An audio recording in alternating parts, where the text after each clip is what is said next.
I've had bad power wheelchairs and I've had great powered wheelchairs. Without a doubt, it's the most important piece of, I don't even know if I can call it equipment because it is a part of me. Like when you have a good chair, a great chair that keeps up with your lifestyle, it makes a huge difference, like huge difference to your life, your quality of life even, because you just have independence, you get to be your own person. I think with any bit of technology, it has to grow with the environment and you as a person. I had a very terrible chair, it just didn't fit, it was humongous. I kind of bounced around in it, I've always been like pretty small, so it was, when I say it was massive, you could probably fit two of me in there. I couldn't reach the foot plates, so like my dad had to get like some of my brother's toy blocks and like screw them together and then screw them to the foot plates just so that my feet had something to rest on. Battery was terrible, wouldn't last. I had to like charge it because I started secondary school when I first got my power chair, and that was just a nightmare in itself. So it's like having a robot in your house. That's creepy. Where is the nearest flower shop? Who would ask that? This is so creepy. Oh my god. This is... Okay, I'm gonna try it. I think that the Reimagining a Wheelchair project is exciting. It's amazing because it's pushing that boundary of, and it's seeing what technology is out there that can possibly be implemented into a wheelchair, which is amazing because why didn't somebody think about this before? As part of this project, we've been looking at voice assist technology and how it could or couldn't be incorporated into a wheelchair. I've been given a smart speaker and I'm going to be testing it out for a week and seeing how I go with that and what ideas I might come up with in terms of using voice assistants.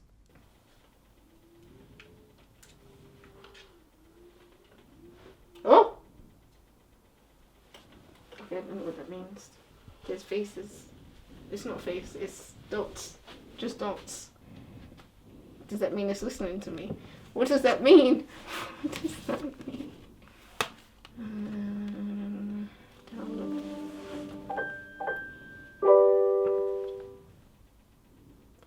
Welcome to Google Home. To get started, download the Google Home app on a phone or tablet. It's so creepy. If my chair is number one, then my phone is definitely number two.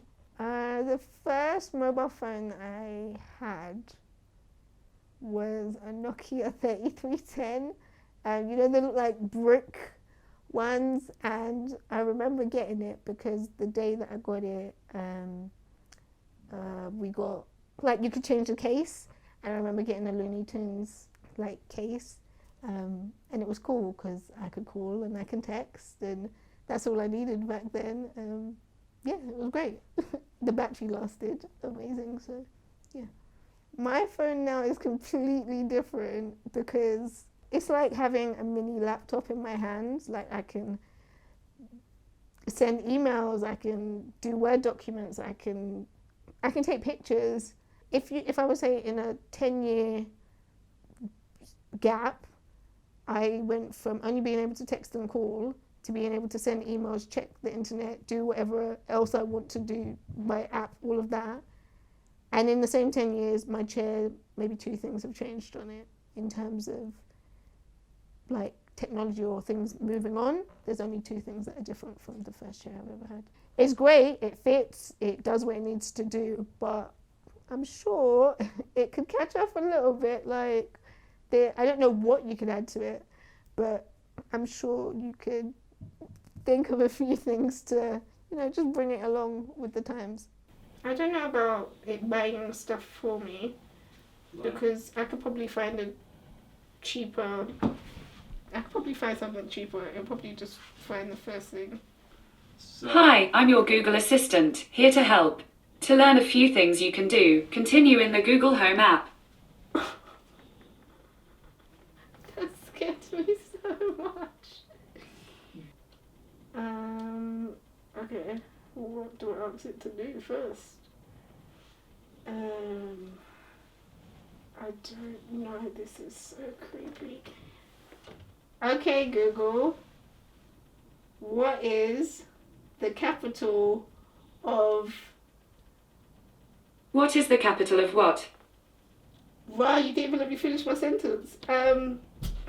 What is the capital... Sorry, I don't know how to help with that. I'm still learning. Oh my god, this is so creepy. This is so creepy. I think it makes sense to be looking at voice assist technology because different people have different mobility needs. I think it is about trying to make the chair have as many features as possible without making it bulky, but also things that you can add on and take off the same way you can have apps on your phone. Okay, Google. Tell me a joke. Okay, here you go.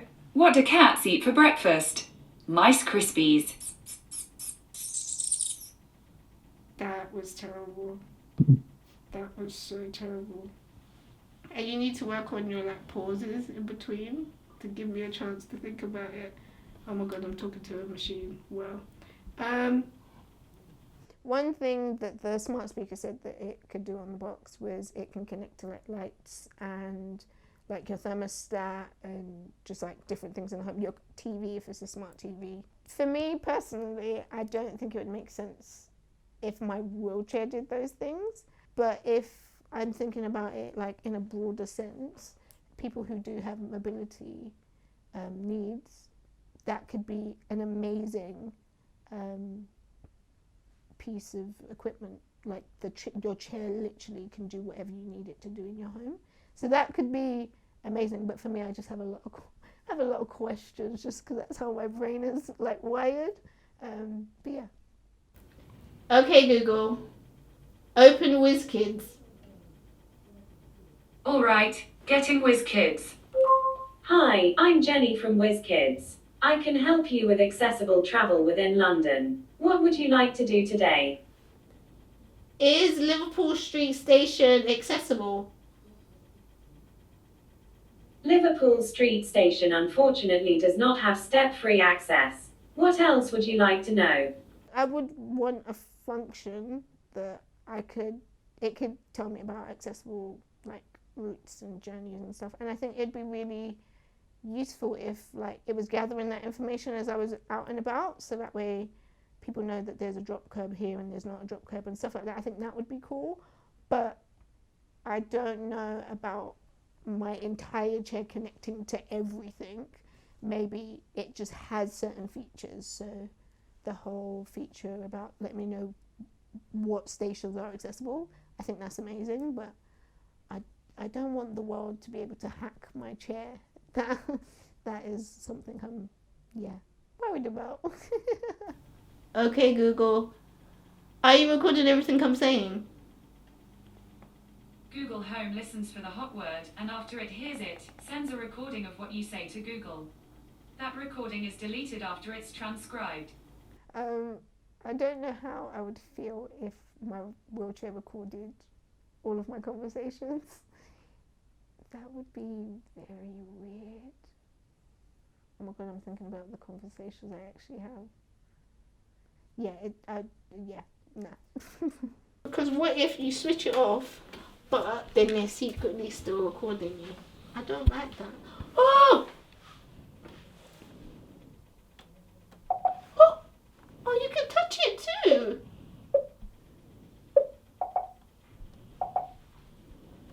Sorry. It's a good sample. The mic's off. Okay. By the way, the mic's off. To turn it back on, slide the switch on the back of Google Home. Okay, Google, bye.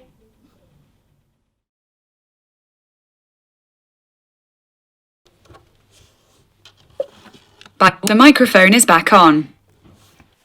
So I've been using it for about a week, and I get to play music, ask about the weather, traffic, play pranks on my siblings or my brothers.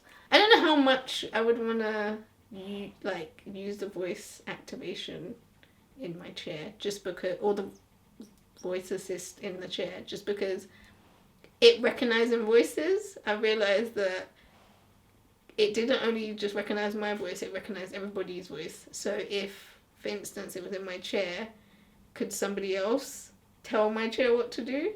And that's a little bit scary.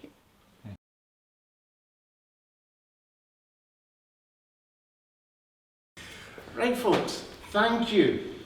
Thank you for giving up your Saturday afternoon, and thank you for giving your time over the last few weeks to play with Google Mini Hubs and Amazon Alexas. Today's workshop, we're going to look at how easy and how practical are AIs. We're going to look at what can we use them for, what ideas do we have for AI devices and apps, and also, as I said, should AI be something which we build into this chair in the future? So it was fun, and it was really interesting and exciting to actually talk to other wheelchair users and to see and hear about their thoughts and opinions about AIs, and knowing about them, like testing out the different systems. I thought that was fun. So yeah. I guess I would like to learn firstly how easy AI is to integrate into everyday life, and secondly why AI maybe struggles to understand certain accents or ways of talking. From today, what I want is to have an idea of what AI technology is capable of at the moment, so I can start theorising and dreaming about what it could be possible to do in the future. What I'm hoping to get out of today is to hopefully find out that artificial intelligence isn't going to take over the world. It's the biggest fear.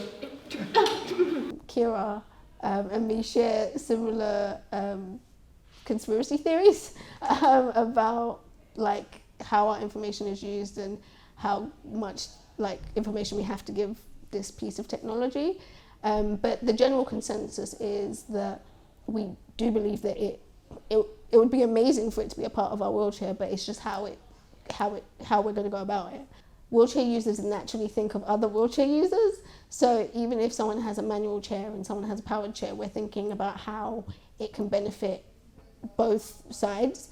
We're thinking how it can benefit each other, and I think there was a lot of conversation less about individuals and our personal needs, it was more about like as a wider community of wheelchair users, how can we put this technology in a wheelchair that can help everyone? We said sensors for discomfort and pain. So it's also, if you've had a long day, you're constantly doing the whole stretchy business and you get some pretty odd looks. I have. And this sensor would adjust itself, which would be quite beneficial for individuals that have quite high complex needs and can't tell their carers or friends or families about where the discomfort is. Flamethrowers in the chair, a rotisserie chicken cooking in the side of the chair, and a mini bar in the back. And you're on a plane, you've got those little cameras and you can see what's behind you. What about that, but on the arm of like the wheelchair, so you can see what's behind, yeah. There were so many like great ideas and things that came up in like discussions. So, for instance, on your powered chair, it telling you how much battery you have, or giving you the information about your chair, like, oh, you need to change your tires, or just little things like that, I think would be amazing. I like the idea of having an app that is community-based and that like different people can contribute to it. Like Waze. Kind of like, there's an app called Waze, and it's for like drivers. Okay. And it literally will like give you different routes, so that way you can avoid traffic, and it will tell you when roads are closed and stuff. But it's based on actual drivers filling in the information. Oh, okay. So like if I'm sitting in traffic, I can put like on the app, I can say I'm sitting in this much traffic, and then it will help other people avoid that road. So maybe something like that, but in wheelchair form. Yeah, so I think having a room full of wheelchair users talking about ideas that are going to affect them is really important, and it's fun. It shows that there is a community out there that are going to use this piece of equipment, and I think that's why it's important that we were all in the room and that we all had a voice, and that as much as the ideas were varied and we all had different like thought processes and things like that, we all have like a general consensus that we think that using AI technology or integrating it into a wheelchair is a really good idea.